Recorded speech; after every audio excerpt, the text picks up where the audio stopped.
Hello, welcome back to another video of Daisy Dice, the channel where we speak all about Salvadorian history and Salvadorians, period.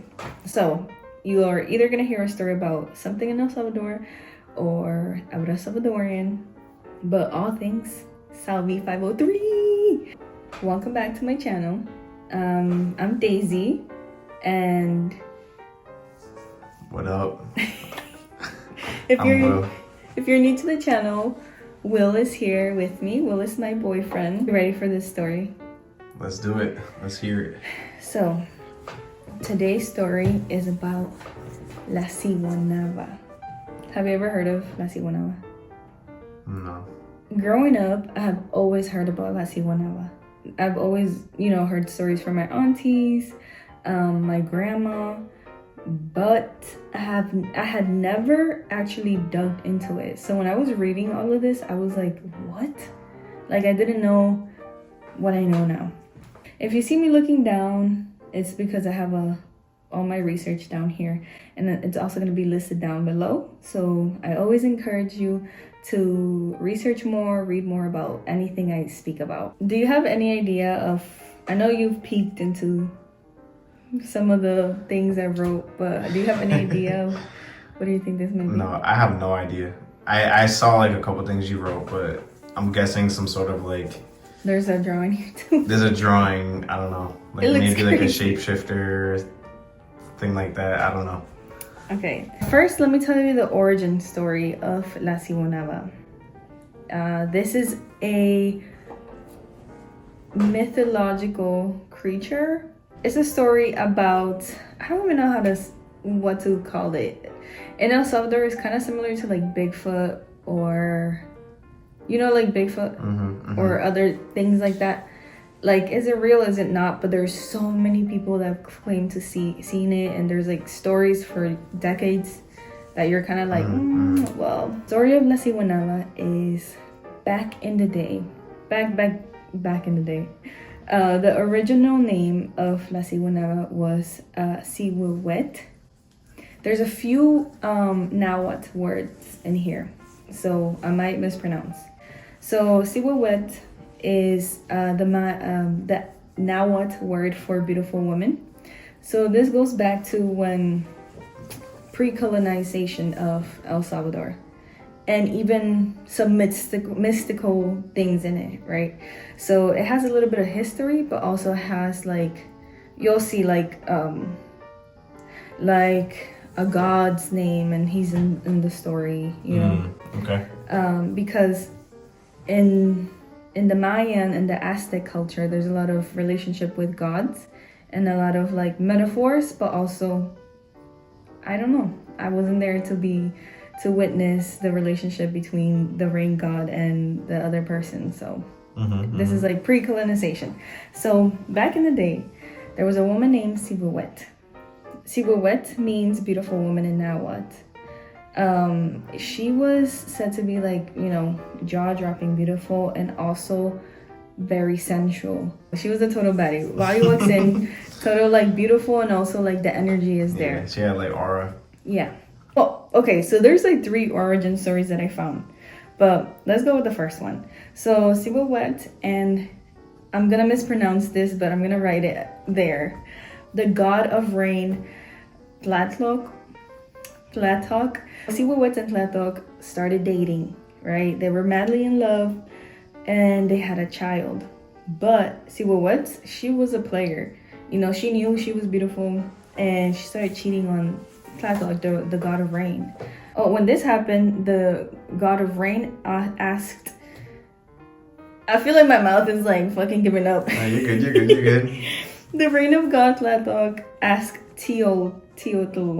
It's Teotl. I do not know how to speak Nahuatl. Teotl. Yeah, something. I don't know. Teotl is God. So in Nahuatl, that word Teotl is just divinity, like God. So essentially, the god of rain asked like God, please help me, like my Siwawet has been cheating on me.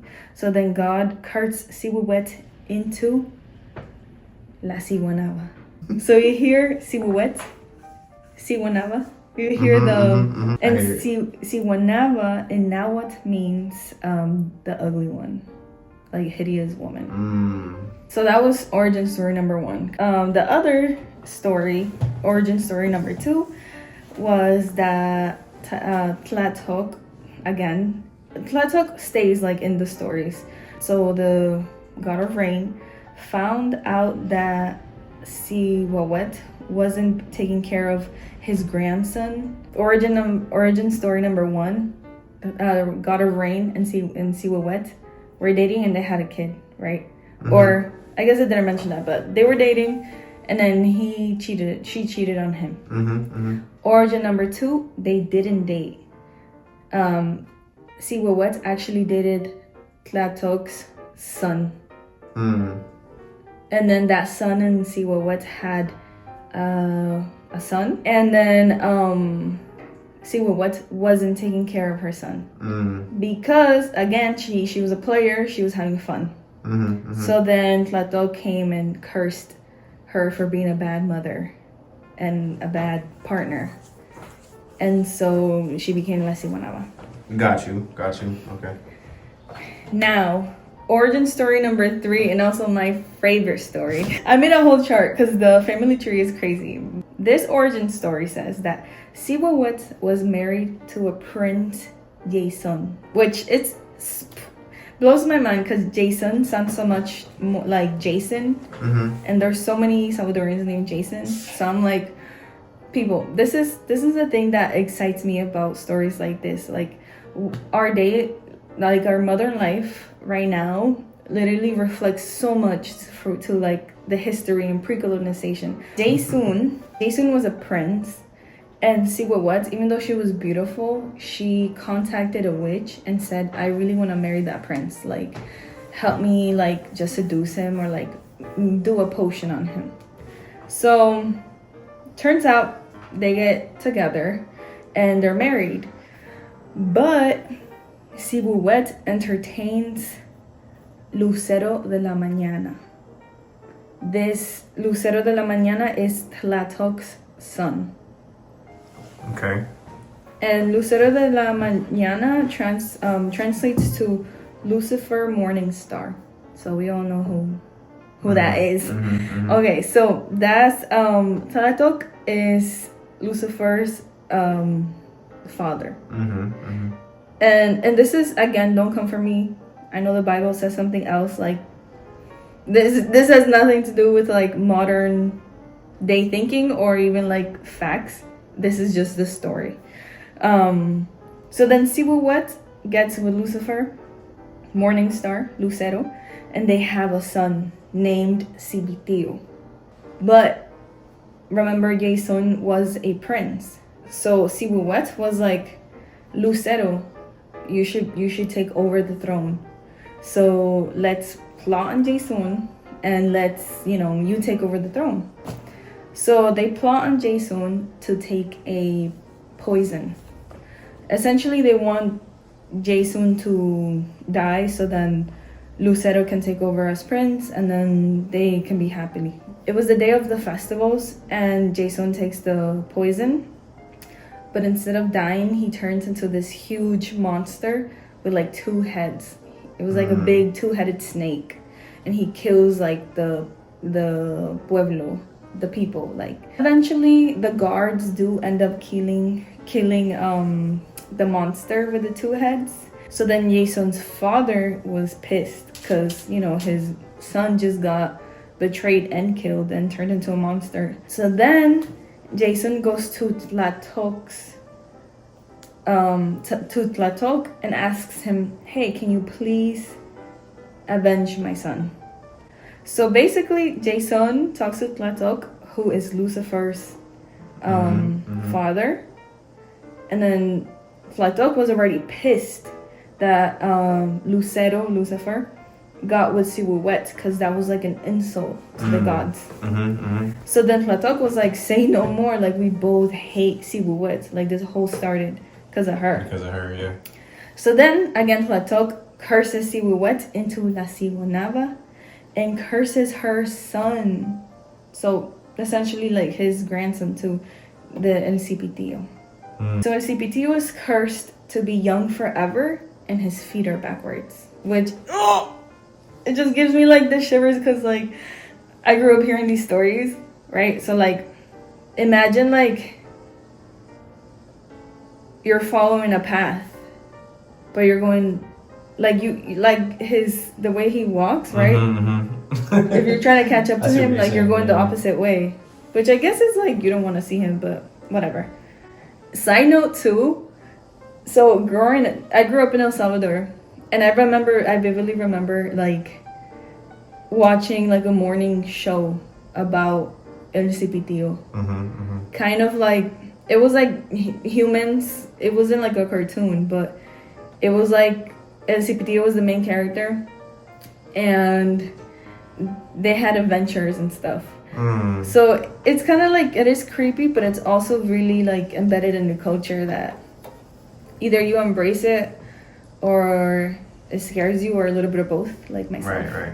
It seems like the third story could be like the most accurate potentially too, if it also includes him, you know, who's also like somewhat like something that people know about and talk about, you know. Yeah, I think I'm gonna make a series about this. I'm gonna eventually cover every character, I guess, because there's like La Siguanaba, El Cipitillo, there's like La Carreta Chillona, El Cadejo. I guess in the US version, like Bigfoot. I don't know what else the US has, but no, there's like a lot of characters that like haunt and like are popular and they're known in El Salvador. So starting with La Siguanaba, and eventually we'll get to all of them, but one at a time, please. So then El Cipitillo gets cursed by being young forever and his feet are backwards, and he also eats ashes. Like if you ever bump into him, he's gonna be eating ashes. But Sibuwet was cursed to now be La Siguanaba, which means hideous woman. Now being La Siguanaba, what happens is that from the back she looks like she looked before. So her hair is luscious and long, and like she's really like smooth skin and young. And then when she turns around, she is a horse-faced skull looking at you, and her breast hang like to her knees. These articles varied, but I think she has chicken feet. So she turns into like a monster, basically, you know. So from the back, she looks cute and pretty and beautiful, like Sibuwet. And then she turns around and she's a Siguanaba.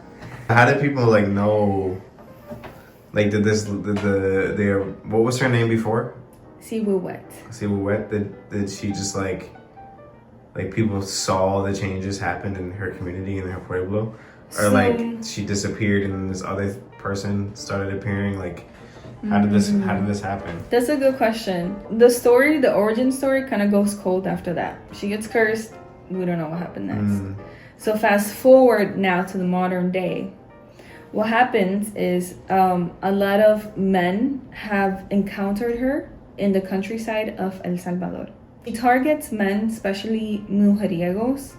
Mujeriegos are like Casanovas, like men who are married, but you know, they're still like out partying, cheating. So usually what I've heard and what I read is that, so in the countryside, after, you know, a man is usually, you know, Friday night partying, having fun, and they're walking back home, because back then, a lot of the stories that I know are like from the 80s, 90s.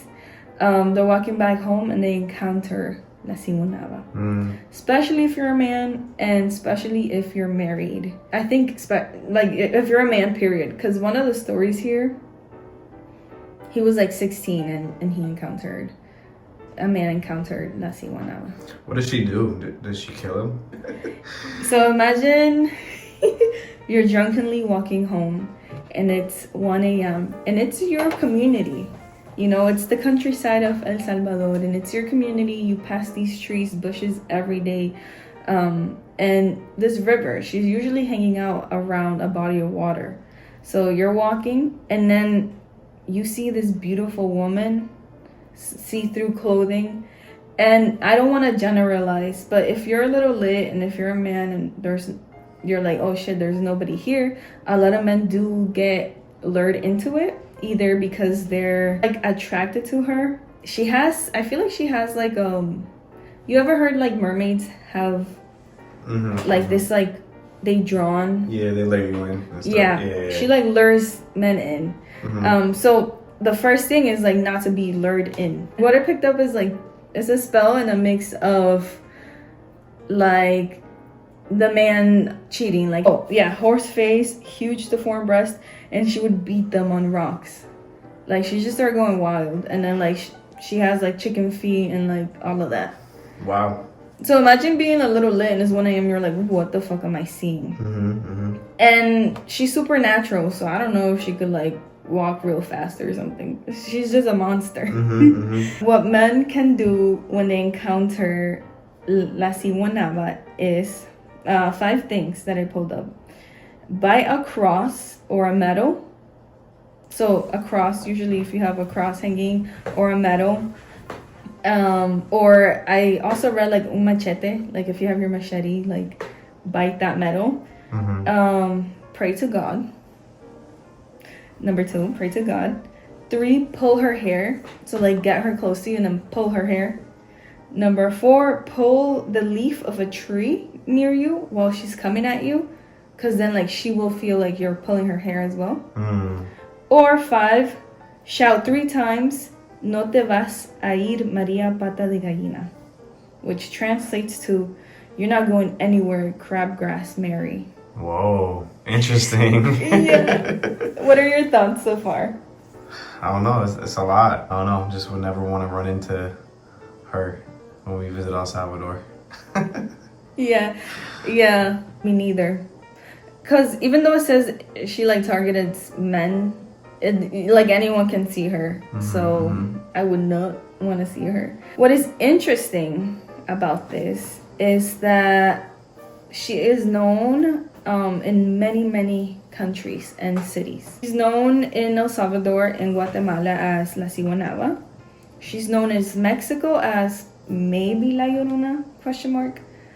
We're not sure, or by what I read, if this is just a different, because La Llorona doesn't have a horse-shaped skull. She's kind of different.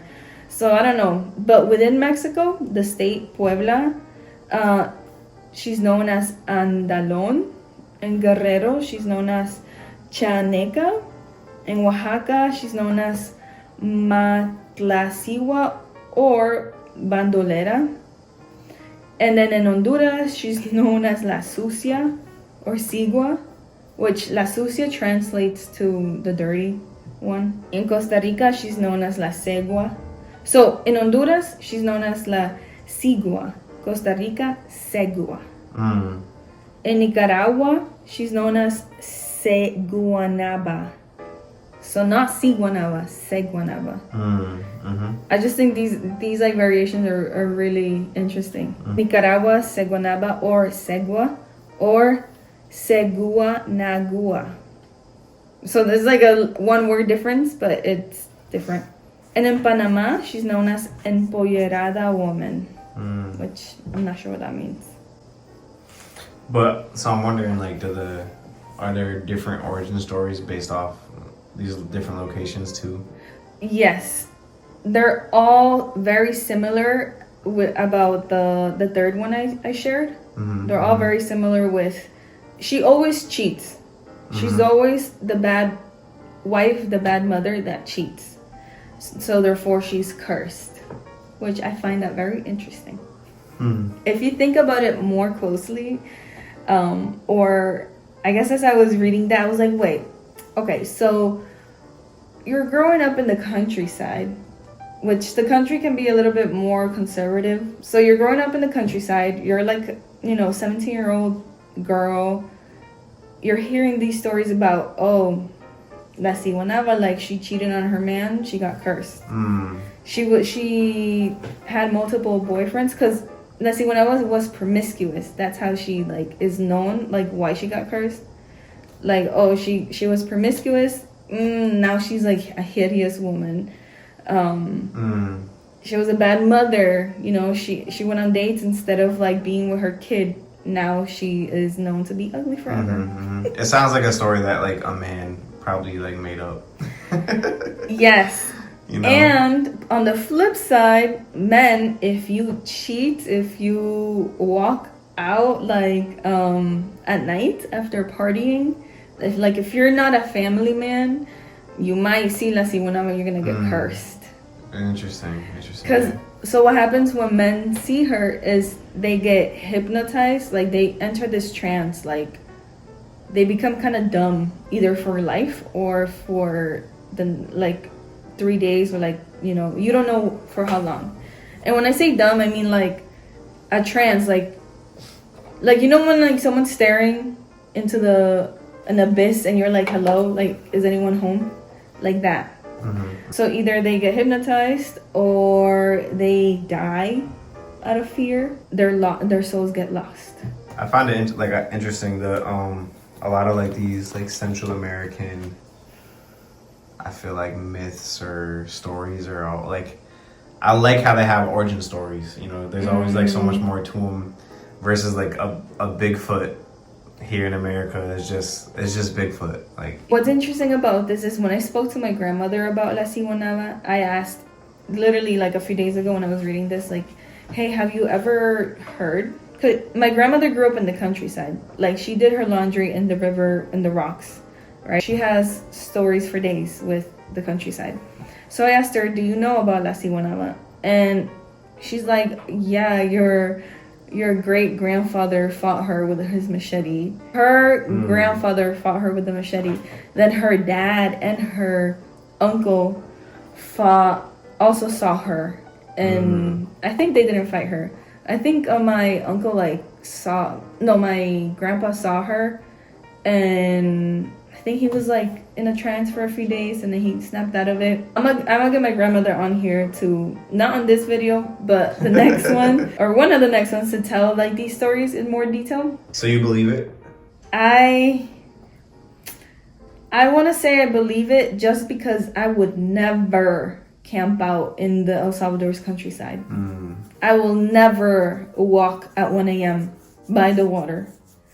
So if I were to say I don't believe it, like why would I not do that, you know? I guess a sneak peek of like what my grandma said. My great grandfather was coming back home after a party and then the late night, and he was a mujeriego, and so my great grandfather was coming back and saw her, and he started fighting with her with his machete. And he says that she just lifted up in the air and was like coming at him, and she went up and left, but as she was leaving, she was like laughing, like a diabolical laughter.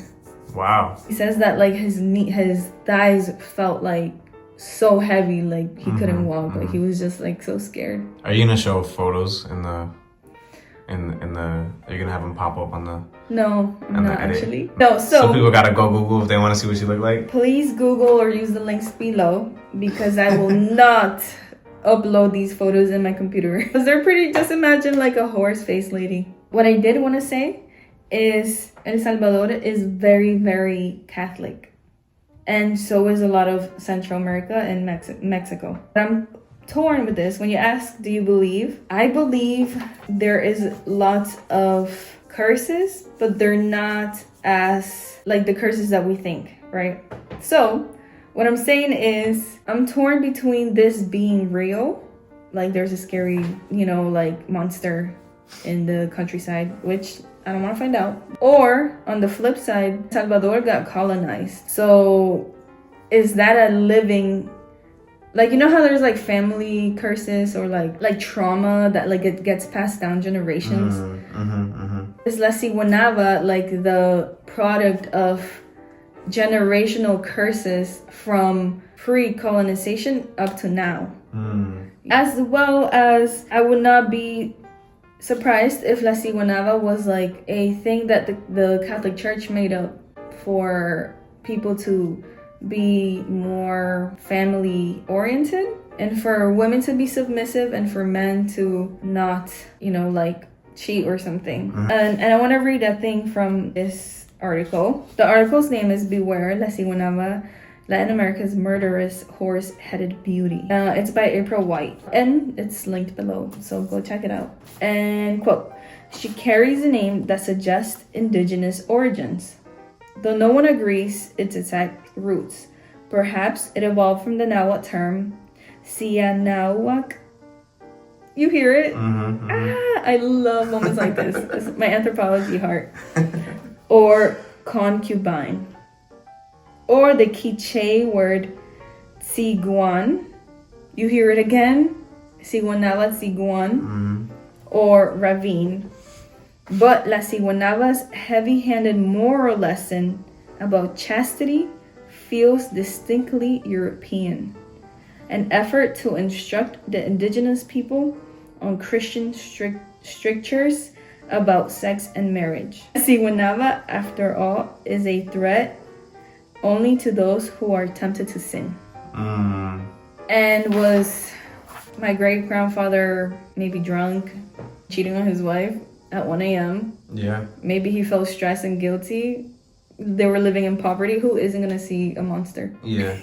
No, that's real. That's crazy. That kind of reminds me of like almost like how like stories in the Bible, you know, are like used as lessons and stuff like that. And like there's so many of like the same stories across different religions, but altered a little bit, and people take them and they have different things that they learn from it or whatever, apply it to life. You know what I mean? Yeah, interesting stuff. I like this episode a lot. Yeah, me too. You know, I'm not gonna lie, so I started reading about La Siguanaba, and I told you, I don't think I can do this. I'm too scared. I felt nervous, I was scared, but I kept reading because I was like, why am I scared of this?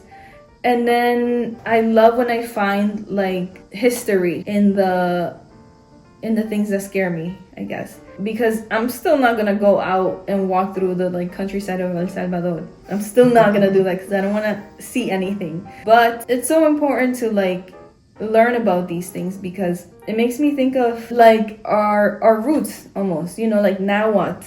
Now we originally in El Salvador spoke Nahuatl. We were Maya Pipil. All of these like different nuggets of like, like our pre-colonization community still shines through in like different stories. It really makes my heart happy.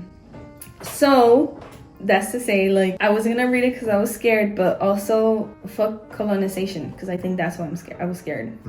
All these like things of like my brain is wired to be like, oh, I'm scared of this, but then when you learn more about it, it brings you closer to your roots, and you learn a little bit more about like where things come from. If you're Salvadorian and you're watching this and you still have your